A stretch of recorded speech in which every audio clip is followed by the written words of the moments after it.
행복한 자연인 김용화입니다. 반갑습니다.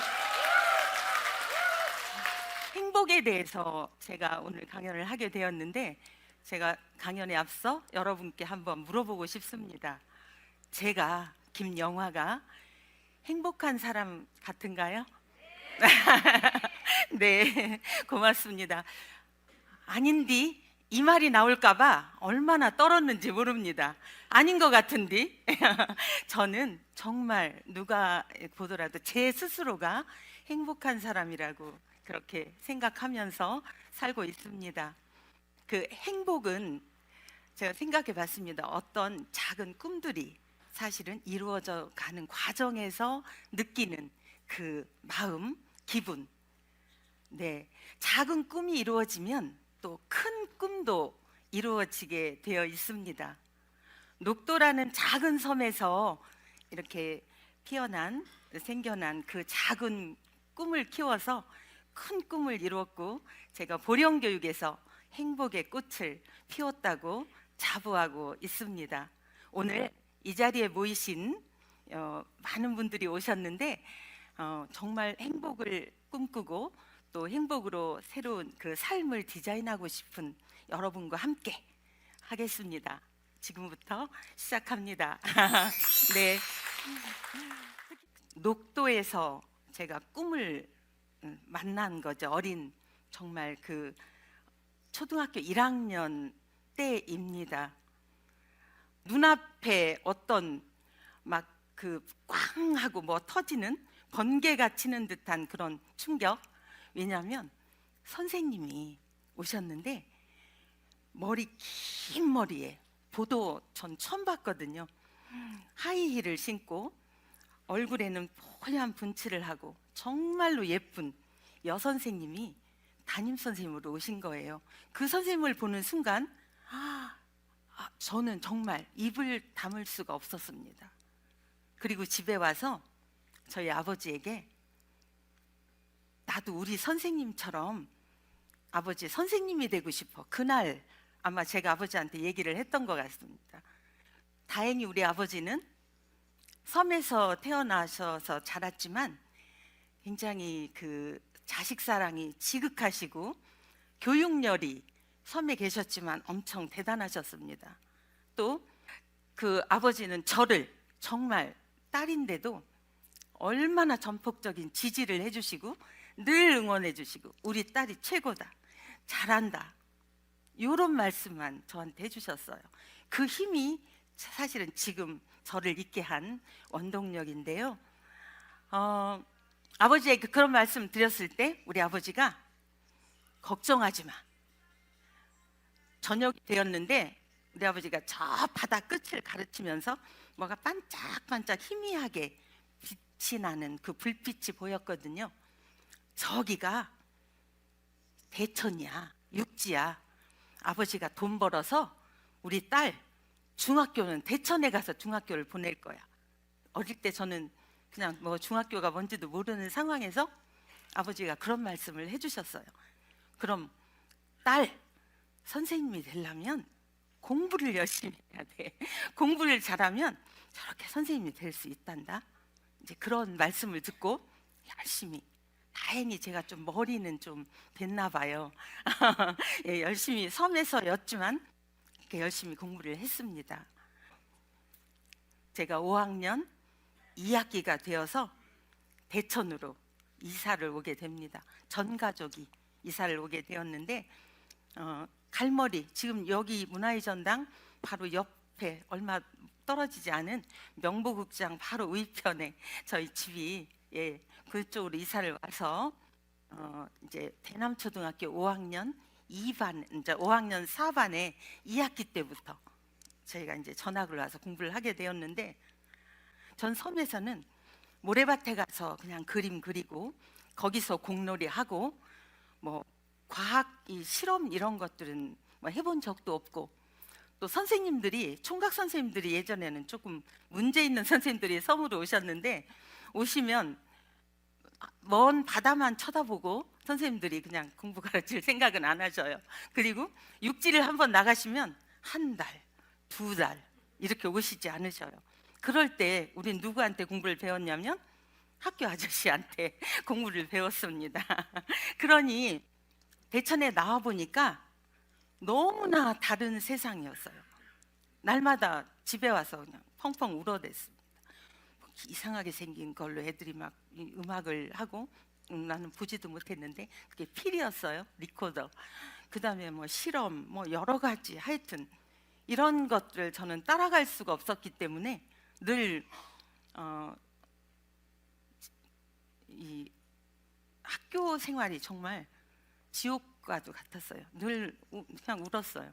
그랬더니 우리 아버지가 6학년이 되었는데 과외를 시켜 주시더라고요. 그 당시에 그 돈도 없으셨을 텐데, 예, 딸이 날마다 울어 퍼대니까 나 선생님 돼야 되는데 나 어떡하냐.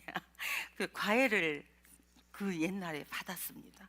그래서 중학교에 이제 대천 여중에 진학을 했는데, 중학교에 갈 때는 그때 한 반을 60명 한 반을 우등생반을 뽑았는데 거기에 들어가게 되었습니다. 열심히 공부했습니다. 네. 그런데 또 이게 저 꿈은 선생님이었잖아요. 행복인지 불행인지 섬에서 온 아이들을 체육 선생님이 어느 날 다 불러 모으는 거예요. 갔어요. 왜 안 갈 수가 없어. 뭐 녹도에서 오네, 뭐 외원도에서 오네, 뭐 이렇게 다 불렀더니 너희들은 내일부터 수영 선수를 해야 된대. 수영을 해야 된대. 나는 고등학교 가서 선생님이 돼야 되는데 이 웬 수영?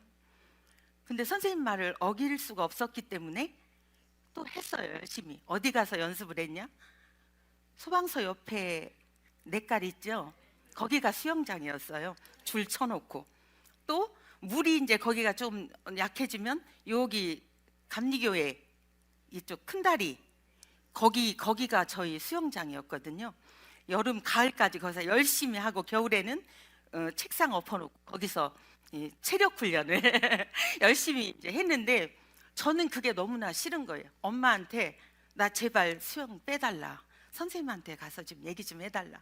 우리 엄마는 선생님한테 어떻게 하라는 걸 어기냐, 그냥 하래요. 나는 싫다, 난 공부해야 된다. 그렇게 해서 2학년을 수영을 1학년 2학기부터 수영을 3학년 초까지 하는데 했어요. 도대에도 나가고.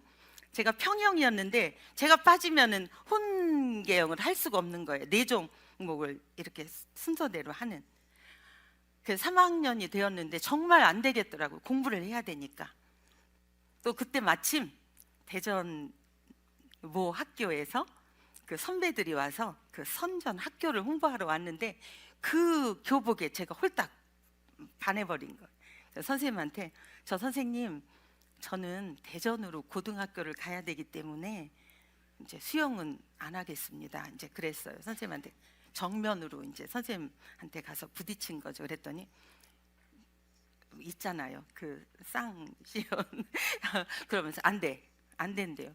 싫다고 그래. 나는 못 한다고 안 나갔어요. 그랬더니 저를 이제 그 시멘트 바닥, 대천 여중이 옛날에는 본동이 시멘트 바닥이었거든요.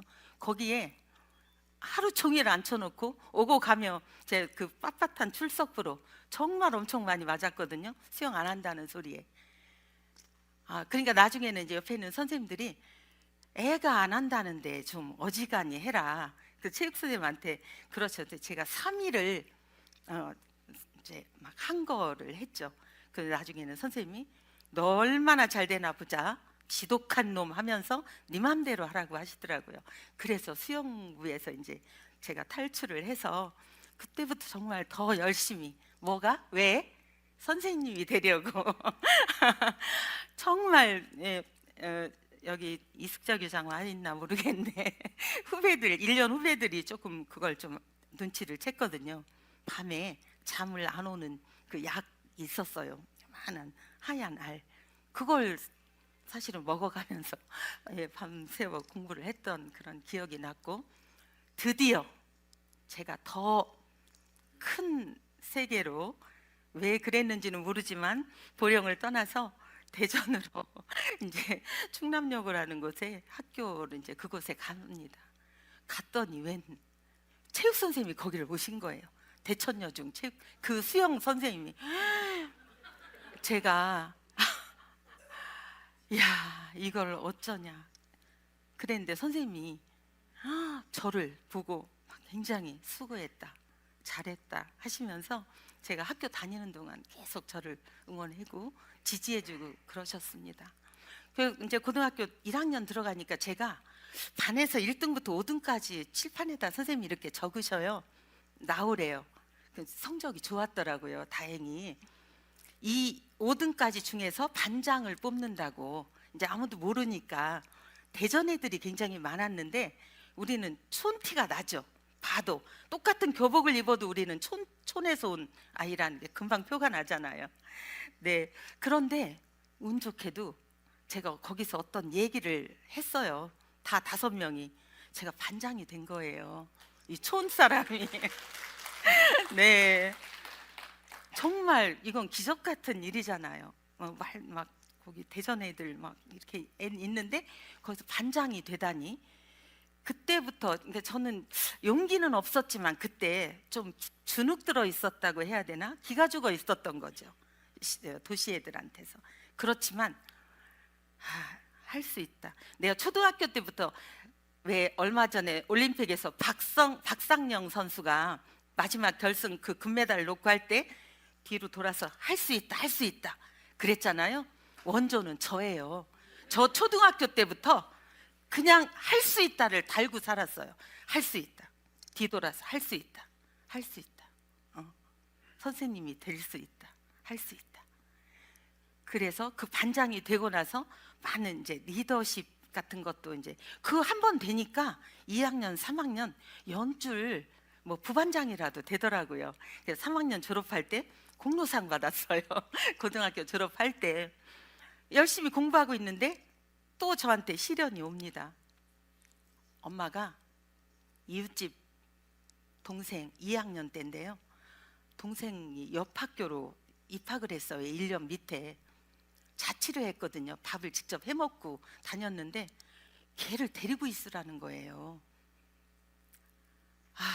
나 혼자도 힘든데 여기서 자취하면서 다 공부해야 되는데 저 동생까지 내가 밥을 해줘야 되고 돌봐야 된다. 1년을 그 동생을 같이 살았었어요. 여기 갈머리에 바로 옆집 살던 친척도 아니고 그냥 이웃집 동생이에요. 그 동생 1년 동안 밥 해주고 또 같이 서로 의지하면서 살고 결국 드디어는 제가 이제 고3이 되어서 이때 이제 우리 가족, 우리 아버지가 이제 사실은 쓰러지세요. 제 고3 때. 그 정말 지지해주고 늘 뭐든 아끼지 않고 빚을 얻어서라도 저를 뒷바라지 해주셨던 그 아버지인데 그때 이제 49살이셨는데 쓰러지세요. 곧 대학은 가야 되는데 그래서 결국은 이제 제가 교대로 성적은 잘 나와서 교대로 가게 되었고 이제 외삼촌 이렇게 도움을 받아서 등록금도 내고 또 대학에 가서는 제가 이제 그 근로장학생이라고 그래서 교수님 집 방 이렇게 정리도 해주고 또 원고도 정리해주면서 그걸 장학금을 받아서 조금 보태기도 하고 그렇게 저희는 2년제입니다. 2년제 교대 이제 생활을 하는데 꿈을 이룬 거죠. 이미 꿈을 이뤘습니다. 왜? 그때는 임용고시라는 게 없었어요. 그냥 들어가면 무조건 발령을 받는 그런 시스템이었기 때문에 교대를 일단 들어왔으니까 나는 선생님이 됐다. 그런 기분에 정말 열심히 또 1학년 때 제가 대학교 이제 3년 동안의 그 노하우가 있잖아요. 1학년 때 부대표가 됐어요. 또 반에서 그때는 반으로 이렇게 남학생 뭐 10명, 여학생이 30명, 40명이 한 반이었는데 부대표 간부잖아요. 간부가 되어서 대학 짧지만 2년 동안 아주 알차게 지냈습니다. 이제 어디론가 제가 이제 가야 돼요. 내야 되는데 충남은 공부를 잘해야 가는 거였고 이제 그때는 저희가 520명이었었어요. 교대생이. 그런데 그때 저는 갈등을 했습니다. 아버지는 매일 편찮으셔가지고 병원을 막 오고 대전으로 갔다 서울로 갔다 이렇게 우리 동생도 지금 와 있는데 저는 맏딸이고 오남매 줄줄이 밑으로 쭉 동생들은 있고 그 벗어나고 싶다는 생각 너무 힘드니까 벗어나고 싶더라고요. 그래서 저 제일 먼 경상도로 제가 저의 행복을 찾아서 경상도로 저기를 냅니다. 교사. 그래서 그것도 경상도에서도 제일 끝에 포항 흥해읍 흥해 서부초등학교 그게 이명박 대통령의 고향 마을이더라고요. 그 옆에가 거기로 내신을 이제 그때 첫 발령을 이제 그쪽으로 받았는데 결국은 그게 뭐냐 나만의 행복을 제가 찾아서 물론 꿈도 있었지만 그 가족들에게서 벗어나고 싶은 그런 마음에 경상도로 제가 이제 갔는데 저희 아버지는 계속 점점 더 이제 안 좋아지시고 이제 아버지의 소원이 와라 다시 올라와라 여기 오는 것이 이 아버지 죽기 전에 그 소원이다 이런 말씀을 하셔가지고 또 길이 막혀 있었거든요. 그래서 4년 6개월 만에 다시 우리 보령의 딸 보령으로 돌아오게 됩니다. 그게 26살 때입니다. 1986년 9월 1일자로 제가 보령으로 돌아와서 대천초등학교에 발령을 받았습니다. 그 당시에 장학사님이 임남순 예, 교육장님이셨는데 멀리 가서 고생했다고 저를 제일 좋은 학교, 제일 가까운 학교 대천초등학교에서 열심히 해보라고 대천초등학교에 이제 교사로 그때부터 이제 보령에서 지금까지 36년 넘게 보령에서 교사 생활을 했고 이제 마무리를 했습니다. 정말 보령에 와서 이제 그때는 제가 9월 1일자로 왔는데 저희 아버지는 보름 전에 한 달 전에 돌아가셨어요. 그래서 경상도에 있을 때 저희 아버지가 돌아가셔서 그쪽 그 저기들이 다 이제 왔고 결국은 이제 가장이잖아요. 제가 동생들 다 이제 4명 학교 다니고 그때 제 남동생이 고등학교 1학년이었던 것 같아요. 그래서 이제 그때부터는 이제 뭐 어쩔 수 없는 가족을 위해서 또 제 꿈도 있지만 가족을 위해서 이제 이렇게 생활할 수밖에 없는 그런 생활이었습니다.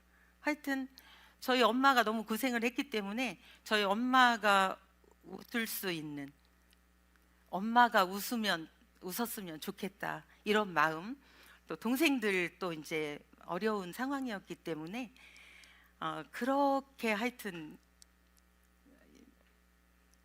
집과 학교 열심히 제가 이제 생활을 했습니다. 아이들은 저를 별로 안 좋아합니다. 제자들은 왜? 너무나 엄한 선생님이었기 때문에 그 아이들에게 제 꿈을 이렇게 실었던 것 같아요. 야, 열심히 해야 된다. 그래서 아이들을 엄청 다그치고 엄마들은 학부모님들을 저를 굉장히 신뢰하고 좋아합니다. 성적을 마구 올려주니까. 네, 그렇게 하여튼 최선을 다했고 결혼을 했지만 보령 사람이 아닌 금산 사람하고 결혼을 했는데 남편을 여기에 보령 사람으로 만들어 버렸습니다. 제가 나하고 결혼하려면 보령을 떠날 수 없다. 나는 보령에서 살아야 된다. 여기서 살 거면 나하고 결혼하고 그렇지 않으면 나는 결혼 못한다. 그랬더니 그냥 한다고 하더라고요. 그래서 남편도 지금 보령 사람이 되어서 잘 살고 있습니다. 학교 생활에 있어서는 정말 제가 아이들 가르치는 거에 있어서도 정말 엄청 열심히 했다고 자부합니다. 그때마다 우리 아이들에게 저는 혼자서는 살 수 없다. 더불어 살아야 된다. 제 급훈이 항상 더불어 살자. 또 진최선, 매사, 진최선, 최선을 다하자. 요 2가지. 그러면 이루지 못할 꿈이 없다. 긍정적이고 하여튼 더불어 살면서 늘 긍정적인 마음으로, 그리고 최선을 다하는 사람은 누구도 이길 수 없다. 그런 저의 이제 그런 생각을 우리 아이들에게 심어주면서 열심히 여기에서 이제 하다 보니, 교사를 하다 보니 교감이라는 것도 있고 교장이라는 이제 관리자의 길이 있어요. 그래서 교사를 하면서 또 그 꿈을 또 꾸게 되죠. 그래서 열심히 또 해서 교감도 되고, 교감은 제가 서산 이상하게 첫 번째 그 초임 발령을 이제 포항으로 갔잖아요. 교감도 또 타지로 나가게 돼요. 인지초등학교라고 서산으로 발령이 나서 1년 6개월 만에 와서 대관에서 이제 마지막 교감을 하고, 또 이제 교장도 또 남양초등학교로 또 발령이 났어요. 여기 청양. 그리고 다시 2016년 9월에 우리 동대초등학교로 교장으로 발령을 받아서 지금까지 이제 이렇게 마무리가 되었는데, 교장을 할 때도 우리 저기 선생님들 몇 분 와 계세요. 저는 조금 뭔가 일을 하면 진취적이거든요. 시작하면 이 끝을 봐야 하는 성격이기 때문에 시작을 하면 무조건 해야지, 하자. 그래서 선생님들은 사실은 어려웠을 거예요. 그런데 잘 따라 주었습니다. 선생님들께서. 왜? 우리는 결국은 누구를 위해서 우리가 있냐? 우리 아이들의 행복, 우리 아이들이 성장하는 그 기쁨으로 우리는 살아야 될 교사다. 이렇게 얘기했을 때는 선생님들이 다 뜻을 함께 했습니다. 그래서 지금도 제가 여기 좀 몇 개 가지고 왔거든요. 그 동대초에서의 교장으로서의 그 제 삶이 정말 보람 있고 굉장히 행복했었어요. 왜?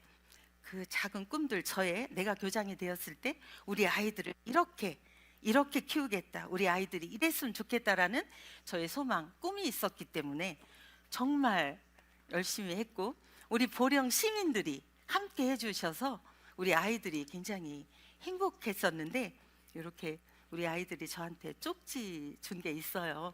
이걸 지금 저는 매일 들여다보면서 추억하면서 이렇게 살고 있는데, 이렇게 써 있어요. 김영화 교육장님께 사랑합니다. 그리고 이 학교에 있는 동안 열심히 일해주고 너무나도 감사합니다. 이 아이들이 알아주더라고요. 학부모님도 알아주고, 또 1학년 때 교장 선생님 저희를 아껴주시고 챙겨주셔서 고맙습니다. 이런 편지 3학년 애가 쓴 거거든요. 또 김영화 교장 선생님께서 교장 선생님이시던 때 정말 행복한 학교 생활을 했던 것 같아요. 이런 말. 늘 따뜻하게 감싸줘서 감사합니다. 아이들이 그걸 알아요. 또 이것도 늘 따뜻한 마음으로 저희를 사랑해 주셔서 감사합니다. 아이들이 준 편지인데요. 얼마나 이게 감동적인 편지입니까? 네. 그러면서 저는 사실은 교장까지는 꿈을 꿨었습니다. 교육장은 제 꿈 안에는 없었거든요. 교장으로 이렇게 동대초나 또 다른 학교 가서 교장으로 우리 학생들을 위해서 내 열정을 다하고 우리 아이들의 꿈을 키워준다면 그것으로 행복하고 내 교육자로서 그게 보람이다라고 생각을 했었기 때문에 그냥 거기서 이제 그게 끝이었는데, 열심히 하다 보니까 또 주변에서 이제 저를 알아주고, 또 이렇게 우리 지역 어르신들께서 또 응원해 주시고, 이렇게 해서 제가 이제 교육장까지 하게 되었습니다. 교육장을 하는 동안에는 정말 우리 보령의 아이들을 위해서, 또 우리 보령 같은 시민으로서, 보령을 사랑하는 한 시민으로서 1년 6개월, 교육과장 1년 6개월, 교육장 1년 6개월, 3년의 시간이었는데 아마 30년 정도는 흐른 것 같은 시간이, 그렇게 밤낮 없이 열정적으로 뛰어다녔던 것 같습니다. 그러면서 우리 보령의 학생들이 진짜 조금이라도 성장하고 또 우리 보령에서 행복을 느끼면서 그 꿈들을 이뤄가는 과정, 그것을 지원해주는 그런 일을 하면서 그 꿈이 바로 저의 꿈이었습니다. 그래서 저는 이걸 마무리하면서 제 이제 2월에 제가 이제 41년 동안의 교직 생활을 마무리하고 이제 퇴직을 하고 지금은 정말 자연인으로 살고 있는데 이 자리에서 우리 여기 오신 정말 저를 도와주신 많은 이렇게 선배님들 또 지역의 어르신들이 많이 계세요. 우리 장광순 교육장님도 늘 응원해 주시고 잘한다고 또 저기 보니까 우리 양수연 자유청년명 회장님도 와 계시고요. 예, 저 뒤에 정말 저희가 우리 아이들의 행복을 위해서 많이 지원해 주시고 늘 열렬히 응원해 주신 분들이라서 더욱 이 자리를 빌어서 감사드립니다. 괴테 이렇게 말을 했더라고요. 좋아하는 일을 하고 그 일을 이루었을 때 그것이 곧 행복이다. 사람은 좋아하는 일을 해야 된다. 그리고 그걸 뭔가 내가 꿈을 꾸면 반드시 이루어야 되잖아요. 가만히 있으면 이루어지지 않죠. 열심히 해야죠. 긍정적인 마음. 또 나 혼자 이루어지는 건 아니잖아요. 주변 우리 사람들과 함께 해야 내 꿈도 또 그분들의 꿈도 이룰 수가 있는 거라고 생각합니다. 꿈은 누구나 꾸죠. 어린이도 어린아이도 어른도 90된 우리 어르신도 모두 누구나 꿈을 꿉니다. 그런데 우리가 생각할 때 꿈은 정말 이 꿈이 이루어질 거라고 이런 상상만 해도 얼마나 행복합니까? 그렇죠? 네. 더군다나 이 꿈은 참 묘한 매력이 있는 것 같습니다. 내 꿈만 소중하게 여겨지는 게 아니라 내 주변 사람들의 꿈도 소중하게 여겨서 함께 이렇게 하게 되거든요. 그래서 더 행복한 거고요. 자, 오늘 여기 특히나 중요한 것, 학부모님들도 조금은 계시는 것 같은데 우리 학부모님들은 자기의 꿈보다는 아이들, 자식들에게서 자기의 꿈을 꾸고 얻으려고 하잖아요. 어떨까요? 저는 그건 아니라고 봅니다. 아이들은 아이들 몫이고 우리는 나 자신의 꿈을 꿔야 된다고 생각을 합니다. 나 자신을 위해서. 그래서 오늘 여기 모이신 모든 우리 보령 시민, 여기 특히나 여기 오늘 모이신 분들, 또 우리 보령 시민들, 더 나가서 저는 또 요즘 작은 꿈 하나를 가지고 있습니다. 꿈꾸고 있습니다. 그게 뭐냐면 우리 보령의 학생들이 우리 보령에서 행복했으면 좋겠다. 그들이 행복한 꿈을 꾸고 그들의 꿈을 이루어내도록 저는 작은 힘을 그 아이들을 위해서 한번 보태보고 싶다. 이런 생각을 또 해보고 있습니다. 여기 모이신 모든 분들의 꿈을 응원합니다. 늘 행복하시기 바랍니다. 고맙습니다.